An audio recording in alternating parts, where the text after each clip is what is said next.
അപ്പോൾ അത് കഴിഞ്ഞപ്പോൾ ഞാൻ ചോദിച്ചു, ഓ ഇവരൊക്കെ നിങ്ങളുടെ വലിയ കസ്റ്റമേഴ്സ് ആയിരിക്കുമല്ലേ എന്ന് ഞാൻ പറഞ്ഞു. പറഞ്ഞ സമയത്ത് അദ്ദേഹം പറഞ്ഞു, ഇത് നമ്മുടെ ബാലഭാസ്കറുടെ എൻ്റെ വൈഫിൻ്റെ അനിയനാണത് എന്ന് പറഞ്ഞു. അപ്പോൾ പുറത്ത് വേറൊരു കക്ഷിയോട് നിൽക്കുന്നുണ്ടായിരുന്നു.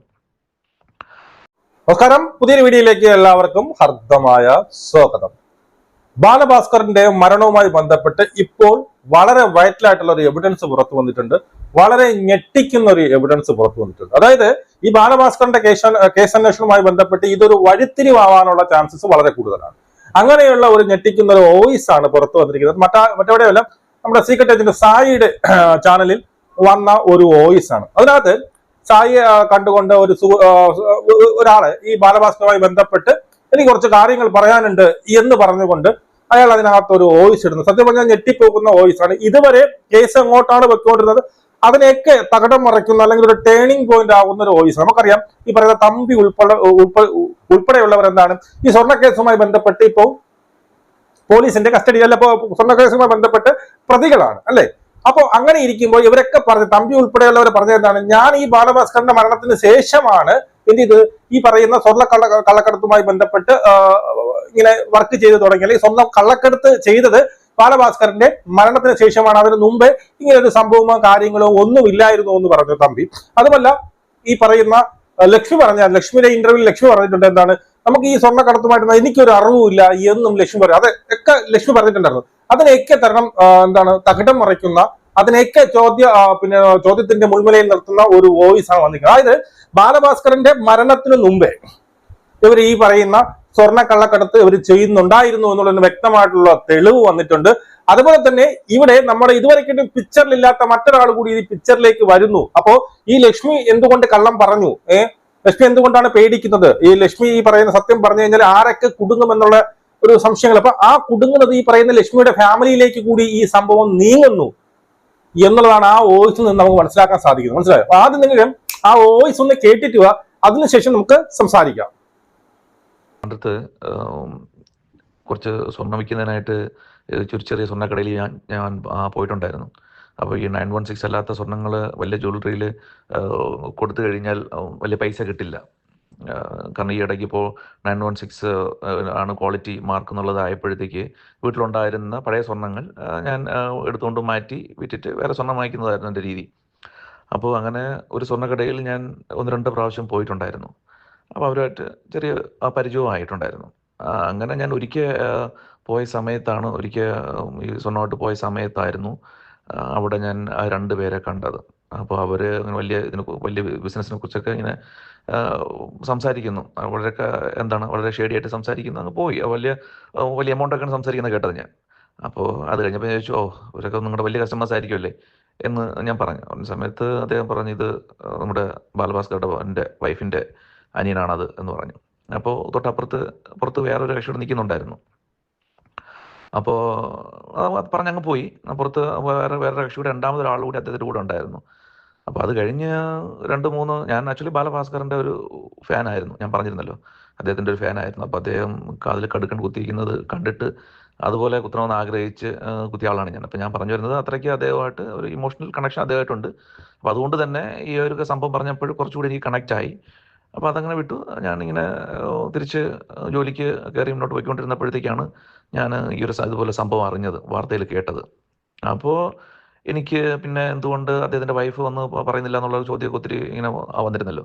അപ്പോഴെനിക്ക് തോന്നിയതാണ്, ഈ സംഭവം കേട്ടപ്പോൾ തന്നെ എനിക്ക് മനസ്സിലായി, സ്വർണ്ണക്കടത്തോട്ടുള്ള പ്രശ്നങ്ങൾ കേട്ടപ്പോൾ തന്നെ മനസ്സിലായി, ഇതുമായിട്ട് ഞാൻ അങ്ങ് ലിങ്കായി എനിക്ക്. പക്ഷെ നമുക്ക് അതിനെക്കുറിച്ചുള്ള ഫർദർ ഡീറ്റെയിൽസ് ഒന്നും നമുക്കറിയില്ല. അപ്പോൾ ആ സമയത്താണ് എന്താ ഒരു തമ്പി എന്ന് പറഞ്ഞ ഒരാൾ ഉണ്ടായിരുന്നല്ലോ, ഇതിൻ്റെ കൂടെ ഒരു മാനേജറായിട്ടോ എന്തോ ഒരു തമ്പി എന്ന് പറയുന്ന ഒരാൾ. അപ്പോൾ ടി വിയിലൊക്കെ അദ്ദേഹത്തിനെ കാണിച്ചിരുന്നു, ഏഷ്യാനെറ്റിലൊക്കെ അദ്ദേഹത്തിനെ കാണിച്ചിരുന്നു. അപ്പോഴാണ് എനിക്ക് ഐഡൻറ്റിഫൈ ചെയ്തത്. അപ്പോൾ എന്തോ ഒരു തമ്പി, രതീഷ് തമ്പി എന്തോ ഒരു തമ്പി എന്ന് പറയുന്നത് അദ്ദേഹം കൂടെ ഉണ്ടായിരുന്നല്ലോ, അദ്ദേഹമായിരുന്നു ഈ ലക്ഷ്മിയുടെ സഹോദരൻ്റെ കൂടെ സ്വർണ്ണക്കടയിൽ ഉണ്ടായിരുന്ന ആൾ. അപ്പോൾ അങ്ങനെയാണ് അപ്പോഴെനിക്ക് കാര്യങ്ങളൊക്കെ ഏകദേശം കണക്റ്റായി. പിന്നെ കുറേ നാൾ അതുമായിട്ട് ബന്ധപ്പെട്ട വാർത്തയൊക്കെ ഞാൻ ഫോളോ ചെയ്യുമായിരുന്നു. അപ്പോൾ എന്നിട്ട് പിന്നീട് പോലീസ് റിപ്പോർട്ട് വന്നെന്നും പിന്നെ ഇവരെ വീണ്ടും എന്തോ കേസിന് പിടിച്ചെന്നോ, അപ്പോൾ പിന്നെ ഈ ബാലഭാസ്കർ മരിച്ചതിന് ശേഷമാണ് ഇവർ തമ്മിൽ സ്വർണം കച്ചവടം തുടങ്ങിയത് എന്നുള്ള ഇതിലോട്ടൊക്കെ വന്നിരുന്നല്ലോ. അപ്പോൾ എനിക്ക് മനസ്സിലായിരുന്നു അങ്ങനെയല്ല, ബാലഭാസ്കർ ഉണ്ടായിരുന്ന സമയത്ത് ഈ തമ്പി എന്ന് പറയുന്ന അദ്ദേഹത്തിന് സ്വർണ്ണ കച്ചവടം ഉണ്ടെന്നുള്ള കാര്യം എനിക്ക് കാര്യങ്ങൾ മനസ്സിലായിരുന്നു. അപ്പം അതുകൊണ്ട് തന്നെയാണ് ഞാൻ വേണ്ടാന്ന് വിചാരിച്ചു. വീണ്ടും ഈ ഇൻ്റർവ്യൂകളൊക്കെ കാണുന്ന സമയത്ത് ഇവരുടെ അദ്ദേഹത്തിൻ്റെ ഭാര്യ പുറത്തുനിന്ന് പറയാണ്ടിരുന്നത് കൊണ്ട് തന്നെയും ഞാനിങ്ങനെ എപ്പോഴും സംശയിക്കായിരുന്നു. എൻ്റെ മനസ്സിലിങ്ങനെ കിടക്കുകയായിരുന്നത്. അപ്പം അതുകൊണ്ടാണ് നിങ്ങൾക്ക് ഞാൻ ഈ വോയിസ് മെസ്സേജ് അയക്കുന്നത്. ഏതെങ്കിലും രീതിയിൽ നിങ്ങൾക്കിത് ലിങ്ക് ചെയ്യാൻ പറ്റുന്നുണ്ടെങ്കിൽ പുറത്തു വിടട്ടെ, അത് ആൾക്കാർ മനസ്സിലാക്കട്ടെ എന്ന ഉദ്ദേശമാണ് ഞാൻ അയക്കുന്നത്. അപ്പോൾ അദ്ദേഹത്തെ അവരെന്നോട് പറഞ്ഞത് ഇവരുടെ സഹോദരനാണ്, അതായത് ലക്ഷ്മിയുടെ സഹോദരനാണ് ഇദ്ദേഹം എന്ന് എന്നോട് പറഞ്ഞിരുന്നു. പുറത്തു നിന്ന ആളിന് എനിക്ക് മനസ്സിലായില്ലായിരുന്നു. ടി വിയിൽ ഏഷ്യാനെറ്റിൽ അദ്ദേഹത്തിൻ്റെ പടത്തോടു കൂടിയുള്ള റിപ്പോർട്ട് വന്നപ്പോഴത്തേക്ക് മനസ്സിലായി ആ തമ്പിയാണ് പുറത്തു നിന്ന കക്ഷി എന്നുള്ളത് എനിക്ക് മനസ്സിലായി കേട്ടോ. അപ്പോൾ ഇതാണ് എനിക്ക് പറയാനുള്ളത്. നിങ്ങൾ വോയിസ് കേട്ടല്ലോ. ആ വോയിസിനകത്ത് പറയുന്നത് വെച്ചാൽ ഈ പുള്ളി എന്താ ട്രിവാൻഡ്രത്താണ്, ട്രിവാൻഡ്രം പത്മനാഭ സ്വാമി ക്ഷേത്രത്തിന്റെ ആ പരിസരത്തുള്ള ചെറിയ ചെറിയ കൊച്ചു കടകളുണ്ട്. ആ കടകളിലാണ് ഇവർ ഈ സ്വർണം വിൽക്കാൻ വേണ്ടിയിട്ട് പുള്ളി സ്ഥിരമായിട്ട് പോകുന്നുണ്ട്. അതുകൊണ്ട് തന്നെ അവിടെയുള്ള ഷോപ്പിലുള്ളവരുമായിട്ട് എനിക്ക് ഈ പറയുന്ന ഒരു അടുപ്പമുണ്ട്. ഒരു ദിവസം ഞാൻ സ്വർണം പണയം വിൽക്കാൻ വേണ്ടി ചെന്നപ്പോൾ അവിടെ ഇതുപോലെ വലിയൊരു ഡീല് സംസാരിക്കുന്നുണ്ട്. അതായത് വലിയ എമൗണ്ട്, ഇത് ഈ പുള്ളി ഇരിക്കുന്ന ചെറിയ സ്വർണ്ണങ്ങളാണ് പുള്ളി വിൽക്കാൻ വേണ്ടി പോയത്. അവിടെ വലിയ ഡീലുകൾ സംസാരിക്കുന്നു. അപ്പോ ഈ പുള്ളി പറഞ്ഞോ അതൊക്കെ വലിയ ഡീൽ ആയിരിക്കും അല്ലേ എന്ന് ഈ പുള്ളിക്ക് സൗഹൃദമുള്ള ആ പയ്യന്റെ അടുത്ത് പറഞ്ഞപ്പോ ആ പയ്യൻ പറഞ്ഞു ഇത് ആരെന്നറിയാമോ, ഇത് ലക്ഷ്മിയുടെ, അതായത് ബാലഭാസ്കറിന്റെ വൈഫായ ലക്ഷ്മിയുടെ സഹോദരനാണ് എന്നുള്ളത്. സഹോദരൻ ഇതിലേക്കായിട്ട് പിക്ചറിലേ വന്നിട്ടില്ല. അപ്പൊ സഹോദരനാണ് ഈ പറയുന്ന സ്വർണം വിൽക്കുന്നതിനെ പറ്റി സംസാരിക്കുന്നത് എന്നാ പറഞ്ഞത്. ശരി, ഓക്കെ, ചിലപ്പോ അവരുടെ സ്വർണം വിൽക്കാൻ വേണ്ടിയിട്ട് വന്നതായിരിക്കാം. ഓക്കെ, നമുക്ക് അങ്ങനെ അനുമാനിക്കാം. അവർക്കും സ്വർണം വിൽക്കാൻ വരാമല്ലോ. പക്ഷെ അവിടെ ഞെട്ടിക്കുന്ന മറ്റൊരു കേസ്, ആ പുള്ളിയുടെ കൂട്ടത്ത് മറ്റൊരാൾ ഉണ്ടായിരുന്നു എന്നാ ഈ പുള്ളി പറയുന്നത്. അതായത് ഈ പുള്ളി ഇത് കഴിഞ്ഞ് പുള്ളിക്ക് ബാലഭാസ്കർ ഇഷ്ടമായിരുന്നു. ബാലഭാസ്കറിന്റെ മറ്റേ കാതിലെ കടുക്കൻ അതൊക്കെ കണ്ട് ഞാനും അങ്ങനെയാണ് ബാലഭാസ്കറെ കണ്ടാണ് എനിക്ക് ഭയങ്കര പിന്നെ ഇത് കടുക്കനൊക്കെ ഇട്ടത് എന്നൊക്കെ പറയുന്ന വളരെ ആരാധകനായിരുന്നു ആരുടെ, ബാലഭാസ്കറിന്റെ. പുള്ളി അതിനുശേഷമാണ് ബാലഭാസ്കർ മരിക്കുന്നതും ഈ സ്റ്റോറിയും കാര്യങ്ങളും ഒക്കെ വരുന്നത്. അപ്പോഴാണ് ഈ പറയുന്ന പ്രകാശൻ തമ്പിയെ കുറിച്ച് അറിയുന്നത്. അപ്പോഴാണ് ഈ പുള്ളി ഓർത്തെടുക്കുന്നത് പുള്ളിയുടെ കൂടെ ഉണ്ടായിരുന്നത് മറ്റാരും ആയിരുന്നില്ല, അത് പ്രകാശൻ തമ്പി ആയിരുന്നു എന്നുള്ളത്. അപ്പൊ പുള്ളി ഇവിടെ ഓർത്തെടുക്കുന്നുണ്ട് അത് പ്രകാശൻ തമ്പി ആയിരുന്നു എന്ന് ഓർത്തു. അപ്പൊ ഇവിടെ ഞെട്ടിക്കുന്ന ഒരു സംഭവമാണ് അല്ലെ. അപ്പൊ ഇവർക്ക് ഈ ബാലഭാസ്കർ മരിക്കുന്നതിന് മുമ്പ് തന്നെ സ്വർണ്ണക്കടത്തുമായിട്ട് ബന്ധമുണ്ട് എന്ന് മാത്രമല്ല അത് ലക്ഷ്മിയുടെ സഹോദരനും അതിൽ ഉൾപ്പെടുന്നു എന്നുള്ളതാണ്. അത് നമ്മളൊരു കാര്യം മനസ്സിലാക്കുക, അവിടെ ഇരിക്കുന്ന അതായത് പിന്നെ ഷോപ്പിലെ ആരോ പറഞ്ഞു കൊടുത്തത് ബാലഭാസ്കറിന്റെ ലക്ഷ്മിയുടെ സഹോദരനാണ് എന്നുള്ളത്. അത് പറഞ്ഞത് സത്യമാണോ ഇല്ലയെന്നൊന്നും അറിയില്ല. പക്ഷെ ഈ പറയുന്ന വോയിസിൽ പുള്ളി വന്ന് വെറുതെ ഇങ്ങനെ ഒരു കള്ളം പറയേണ്ട ആവശ്യമില്ല. ലോജിക്കലി ചിന്തിച്ചു കഴിഞ്ഞാൽ ഈ പുള്ളി വന്ന് ഇങ്ങനെ ഒരു കള്ളം പറയേണ്ട ആവശ്യമില്ല എന്നാണ് നമുക്ക് മനസ്സിലാക്കുന്നത്. അപ്പൊ അങ്ങനെയാണെങ്കിൽ ഈ ഒരു കേസിന് തന്നെ ഒരു ടേണിംഗ് പോയിന്റ് ആയിട്ട് നമുക്ക് ഇതിനെ കണക്കാക്കാം അല്ലെ. അതായത് ഈ പറയുന്ന ആരാണ് നമ്മുടെ തമ്പി മുമ്പ് തന്നെ ഈ സ്വർണ്ണക്കടത്തുമായി ബന്ധപ്പെട്ട് ഉണ്ട് എന്നും അതിനോടൊപ്പം ലക്ഷ്മിയുടെ സഹോദരനും കൂടി ഇതിനകത്ത് ഉൾപ്പെട്ടിരിക്കുന്നു എന്നും കൂടി അറിയുമ്പോൾ അതുകൊണ്ടായിരിക്കാം ചിലപ്പോ ലക്ഷ്മി എന്ത് ചെയ്ത് ഇതൊക്കെ തുറന്നു പറയാത്തത്.